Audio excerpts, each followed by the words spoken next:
फिर सुंदर दिखे, अच्छी नजर से। और जब नजर अच्छी होगी तो ये निश्चित है, अगर नजर श्रेष्ठ है तो उसमें निश्चितता है कि भगवान अपने आप आपको सुंदर नजर आने लगेगी, अपने आप आपको देखने की जरूरत ही नहीं पड़ेगी।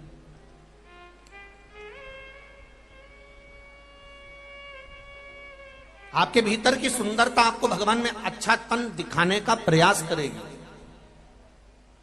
जितने भी लोग कथा में श्रवण कर रहे हैं, कथा सुन रहे हैं, भगवत भजन कर रहे हैं, भगवत स्मरण कर रहे हैं, भगवत भक्ति को धारण कर रहे हैं, आप उसमें श्रेष्ठता ढूंढेंगे, श्रेष्ठता मिलने लगेगी अपने आप, कहीं जाने की जरूरत भी नहीं पड़ेगी।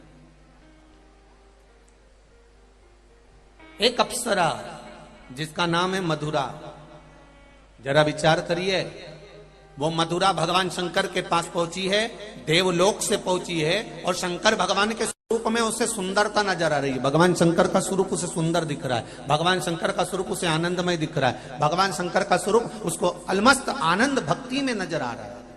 वो मधुरा जो के सुंदर स्वरूप को देखने के लिए, भगवान शंकर के सुंदर स्वरूप को जानने के लिए पृथ्वी पर गई है, मृत्यु लोक में गई है, भगवान शंकर के स्वरूप को जानने पहुंच गई। मधुरा एक ऐसी अप्सरा जो शिवजी के पास जाकर भगवान शंकर की सुंदरता को देख रही है। फिर निवेदन करूंगा, जब भी मंदिर में जाओ, धर्म की जगह पर जाओ, कथा में जाओ, सत्संग में जाओ, बुलौआ में जाओ, तुम अच्छी जगह पर जाओ तो अच्छा देखने का प्रयास करो। कैसा देखना है? जम के बोलो जरा, अच्छा देख।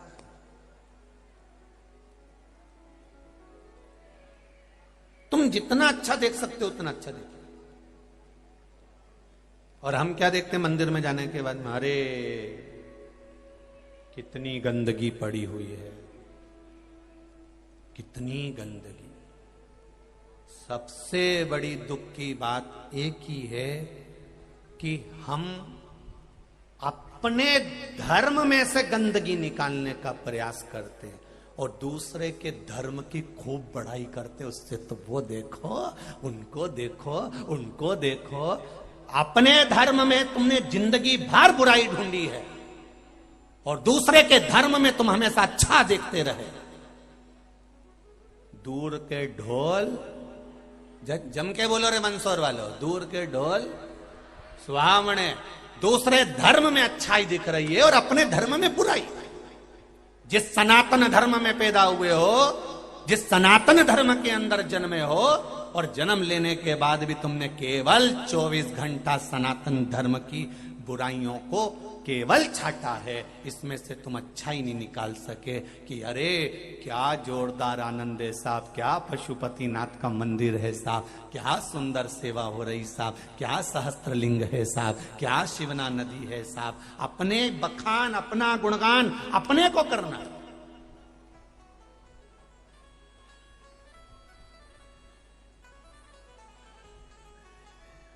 अपने को उसमें से छाटना है, अपने को उसमें से अच्छा निकालना।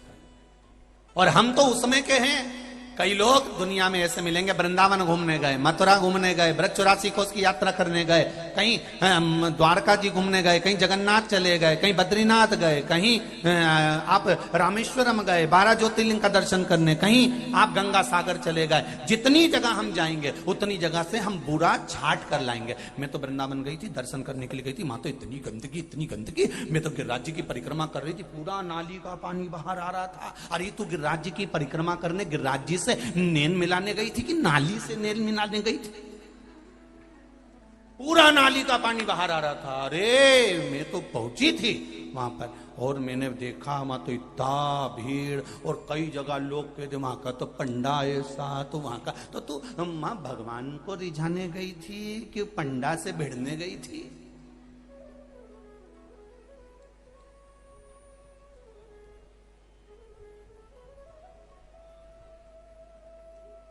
क्यों हम अच्छा नहीं देख पाए?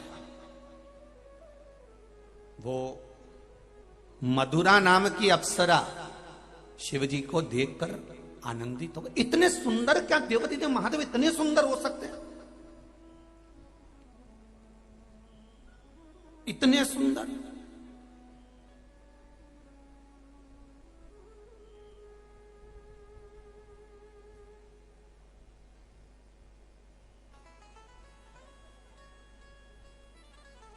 आज सुबह की बात बताऊं आपको। कोई एक व्यक्ति आए, उन्होंने कहा साहब वो विदेश में ऐसा है और वहां पर इतनी खदानें हैं, वहां ऐसा है, वहां इतनी खदानें हैं, वहां ऐसा है, वहां इतनी मां तो सोना निकल रही है खदानों में से, देखो क्या गुरुजी। और एक अपना भारत में कहीं नहीं, बस लोग एक दूसरे का पांव खींचे और कहीं नहीं करे। हमने कहा कौन के?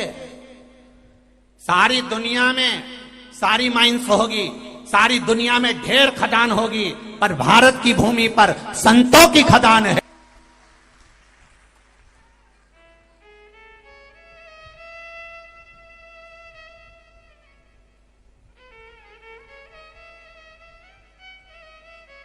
अरे वहां हिल स्टेशन है, वहां ये है, वहां लोग घूमने जाते हैं, वहां केवल दुनिया के लोग घूमने जाते हैं। पर एक को पकड़कर बता दो कि तू अमेरिका गया था तो अमेरिका की रज को सिर पे लगा के आया था क्या?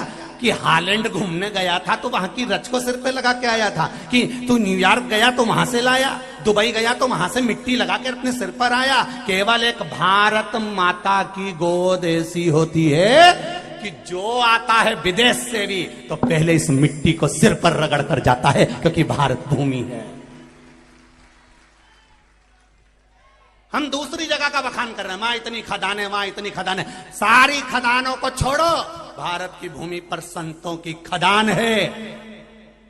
वो संत विराजमान है जिन्होंने तप साधना के बल पर स्वयं मेरा देव अधिदेव महादेव आनंद कर जाता है। मंदसौर की भूमि भी संतों से कम नहीं होगी, साधुओं से कम नहीं होगी। तभी तो सिवाना के घाट पर एक और ज्योतिर्लिंग प्रकट हो गया, सहस्त्रलिंग। पहले तो पशुपतिनाथ थे, एक लिंग और प्रकट हो गया। ले कितना भजन करोगे, कितना आनंद करोगे? जब तो मंदसौर नगर का आनंद जब समझने वाला समझ सकता है।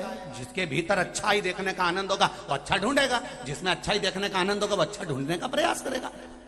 वहां खदान, यहाँ संत की खदान है भारत की भूमि पर। वहां लोग घूमने जाते होंगे, अमेरिका, न्यूयॉर्क, हालैंड, जहां जाना हो वहां घूमने जाते होंगे, पर वहां की मिट्टी को सिर पर नहीं लगाते होंगे। और हमारे भारत देश में दूसरे भी घूमने आते हैं तो गंगा, यमुना, सरस्वती, नर्मदा, कावेरी, ऐसे कई तीर्थों के घाट पर जाते हैं तो पहले तो गंगा जी को डुबकी लगाने से पहले प्रणाम करते हैं, फिर आते आते मिट्टी को सिर पर लगाते हैं। कुछ तो भारत की भूमि पर होगा, पर इतने विचित्र दृष्टि वाले लोग हैं, इन्हें दूसरे ही अच्छे लगते हैं, भारत की भूमि ठीक नहीं लग पाती। ये अच्छा देख रहे हैं पर दूसरे में देख रहे हैं। खाते यहां का और बजाते वहां का। इसलिए मेरा निवेदन है, तेरा क्या होगा रे कालिया? होगा क्या? जिस माता पिता ने जन्म दिया उस माता पिता का बार बार गुणगान करो। जिस माता पिता के साथ रह रहे हो उस माता पिता का गुणगान करिए। केवल बुराई ढूंढी हमने जिंदगी में। बताओ, सरकार बुरी है, इनको वहां से नीचे हटा दो। वो व्यक्ति बुरा है, इसको यहां से हटा दो। तो घर में तुम्हारी लुगाई भी तो बुरा बोलती है, उसको हटा के बता दे जा। कभी कभी तो लुगाई भी बोले और आड़ा टेढ़ा बोल दे। सोचना मती नीमच और मंदसौर की हूं तो मुझे हल्का मत समझना, और मैं बरनागर की हूं, मैं उज्जैन की हूं। जब बोले तो तू उसको हटा के बता दे कि मैं अब तेरे साथ नहीं रह सकता, तू जा यहां से, हटा के बता। जो वो चली तो जाएगी, बापड़ा थाना और कोर्ट का चक्कर लगा लगा के तेरी हालत ढीली कर देगी। जा, तुमने तो कह दिया ये बुरा इसको हटा दो, वो बुरा उसको हटा दो, तो तारा घर में भी तो बैठी जगत जननी जगदम्बा चंद्र घंटा। रोज तेरे पे सिंदूर चढ़ाए भेरू, रोज तू के भी हटा दे। जब वो गरजे तो तू तो आरती गाय, अम्बे तू है जगदम्बे काली, जय हो बरनागर वाली। अब बेटा बुरा देखन चले, हम केवल बुरा देख रहे हैं महाराज, पर मधुरा ने बुरा नहीं देखा। देवलोक से अप्सरा आई और मधुरा ने शंकर जी की सुंदरता देखी, उनके पास आकर उनकी स्तुति गाने बैठ गई। इतने में पार्वती जी आ गई। पार्वती जी ने देखा कि मेरे शिव जी के शरीर की भस्म को निकालकर ये अपने तन पर धारण कर रही है, तो पार्वती को ठीक नहीं लगा। उन्होंने श्राप दे दिया, नहीं मधुरा तो 12 वर्ष तक मेंढक की योनि में पड़ी रहेगी। और वह मधुरा एक कुएं में 12 वर्ष तक मेंढक की योनि में पड़ी रही। मधुरा की आंख में केवल जल था और शिव का नाम था, शंकर का नाम था। इसलिए शिव जी ने कहा पार्वती इसे कुछ वर दे दो। तो पार्वती ने वर दिया, 12 वर्ष के बाद ये मेंढक की योनि से छूट जाएगी, सुंदर स्त्री बन जाएगी। और वो मधुरा मेंढक बनकर कुएं में रही। कुएं में रहते रहते उसको समय बीत गया, पर उसकी भक्ति, उसकी दृष्टि देखिए कितनी सुंदर होगी। जो अच्छा देखता है वो दुनिया में कभी बुरा नहीं कर सकता। और वो मधुरा जो मेंढक बनी, मेंढक बनने के बाद वो कुएं में क्या देखती है कि एक सांप आ गया और सांप इसके पीछे पड़ गया। और सांप पीछे पड़ा तो मधुरा वहां से भागी, मेंढक बनकर भागती गई। और जहां ऋषि बैठे थे, संत बैठे थे, साधु बैठे थे, जहां ऋषिवर बैठे हैं, तपस्या कर रहे हैं, साधना कर रहे हैं, उन ऋषियों के आज भंडारा है, उस भंडारे के पास में पहुंच गई। और मेंढक वो मधुरा छुप कर बैठ गई। सांप आया नहीं, पता नहीं पड़ा, सांप ढूंढ रहा है सांप वो मेंढक को, सांप को नहीं। 8 दिन बाद फिर भंडारा था संतों के यहाँ पर, और मधुरा घूम रही थी मेंढक की योनि में। सांप पहुंच गया वहां, उसने उस मेंढक को पहचान लिया कि ये वही मेंढक है, और उसको खाने के लिए मुख खोला और भागा।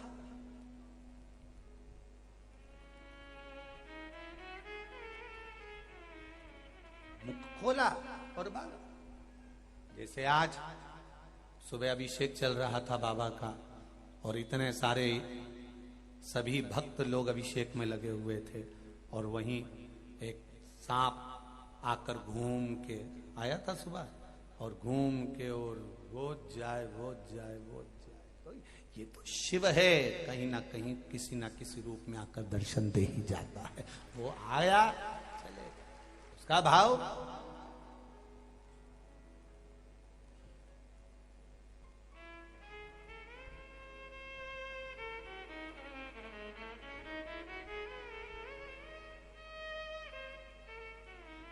तो उसका भाव है, उसका हृदय, उसका चित्त।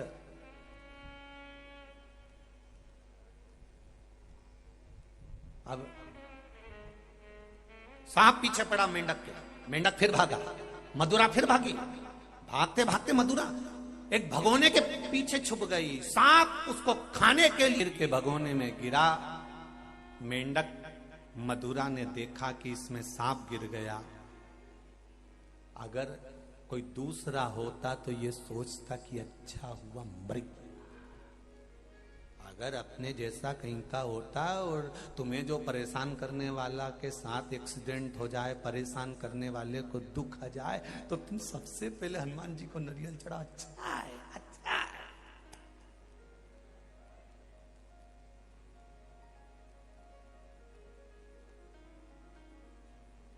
के भीतर ईर्ष्या रहती है वो भगवान से यही कहता रहता है 24 घंटा, भगवान इसका बुरा कर दो, और अपना आधे से ज्यादा समय वो इसी में बर्बाद कर देता, आगे ही नहीं बढ़ पाता। उस मेंढक मधुरा को लगा कि गजब हो गया, ये गिर गया, सांप मर गया, मेरा दोष है इसको मरने में। मधुरा ने कहा प्रायश्चित करना पड़ेगा, प्रायश्चित करना पड़ेगा। जिस खीर में सांप गिरा था, मधुरा उस खीर के पास आकर बैठ गई।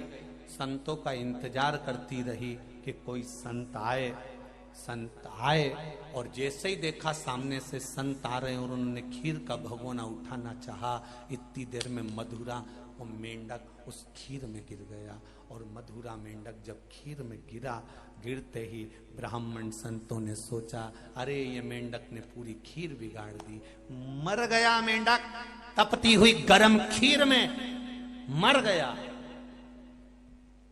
एक व्यक्ति होता तो सोचता कि अच्छा है मेरे पीछे पड़ा था, मर गया, और अपना रास्ता ले लेता वापस और भगवान को दिया लगाता कि अच्छा है मर गया, अच्छा है पीछा छूटा।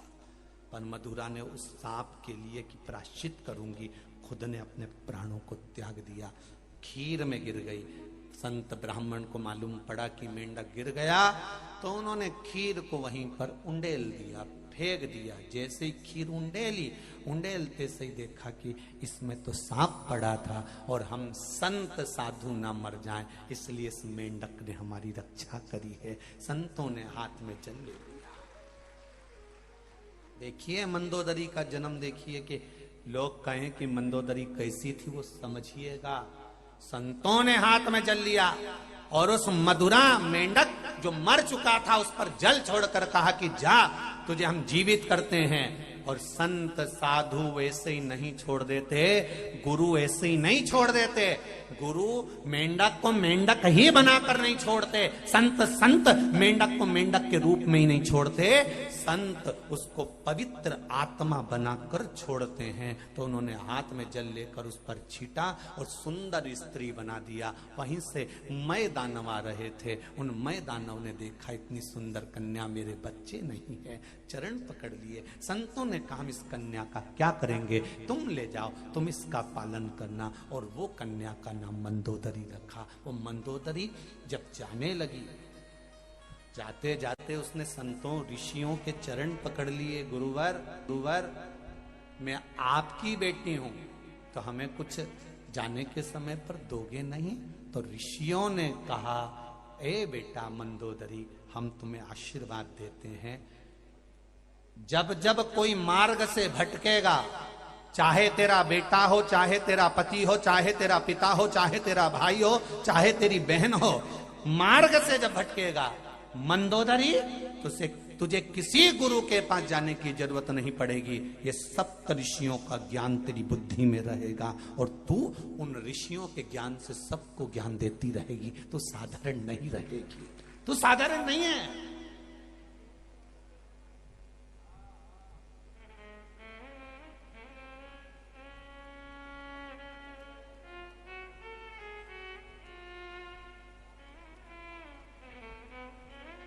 मैं दानव के यहां गई, हेमा अप्सरा ने उसका पालन पोषण करा। मैं दानव माता बड़ी सुंदर थी,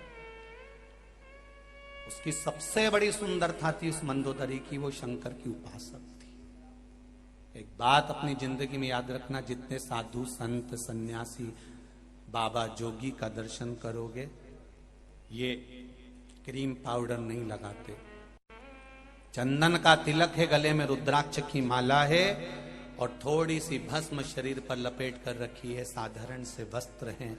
उसके बाद भी आप देखना कि संत की सुंदरता अपने आप बढ़ती चली जाती है, क्योंकि वो शंकर की भक्ति में डूबे। जो नारी, जो बेटियां, जो बेटे, जो बहुएं, जो माता पिता, घर का एक व्यक्ति भी अगर शिव आराधना में लगा है तो वो उसको पार्लर जाने की जरूरत नहीं पड़ती। साहब सबसे बड़ा पार्लर है मेरे शंकर की कथा, मेरे शिव का मंदिर, जो अपने आप सुंदरता बना देता है। उसका नाम ही सत्यम, बोलो बोलो जम के, सत्यम शिवम सुंदरम। सुंदरम आखिरी में, सबसे लास्ट में ले जाकर छोड़ा।